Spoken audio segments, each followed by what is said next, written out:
The newsroom lights glowed softly as Kelly Ripa stood behind the curtain, gripping a small stack of cards she had rewritten a dozen times.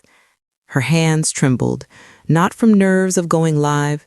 She'd faced cameras for decades, but from the painful weight of the words she had to speak. Just beyond the curtain, the audience buzzed with their usual morning excitement. They had no idea what she was about to share. The set felt unfamiliar, colder, emptier, because Mark wasn't beside her for the first time in years. When the stage manager signaled, Kelly inhaled shakily and stepped into the light. The applause washed over her, warm and loving, but today it felt like waves crashing against a fragile heart. "Good morning," she said softly, her voice cracking on the final syllable. The room fell still. Kelly set her cards down. She didn't need them anymore. The truth was already carved into her heart. "I need to share something personal, something incredibly difficult." A hush spread across the studio. "Many of you noticed Mark hasn't been here.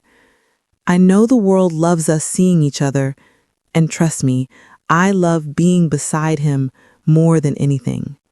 She paused, swallowing hard. But a few days ago, something happened, something that changed everything. Behind her warm smile and bright energy, Kelly had been holding on to a storm.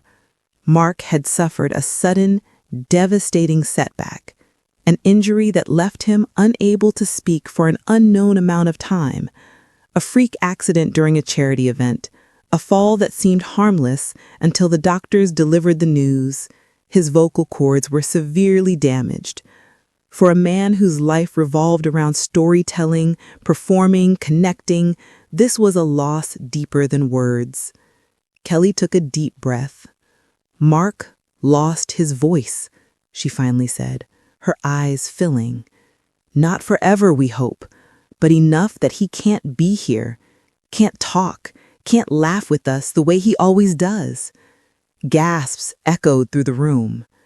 "It's been incredibly hard on him," she admitted, "on all of us. Watching someone so full of energy, so expressive, suddenly fall into silence, it feels like losing a part of him." She blinked back tears. A single one slipped down anyway. "But he's strong. He's fighting. And he asked me to thank you all for the love, the support, and the patience as he works to heal." Kelly smiled faintly, the kind that carries both hope and heartbreak.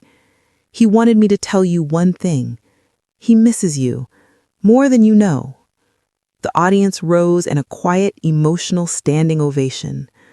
"We'll get through this," Kelly whispered. "This isn't goodbye.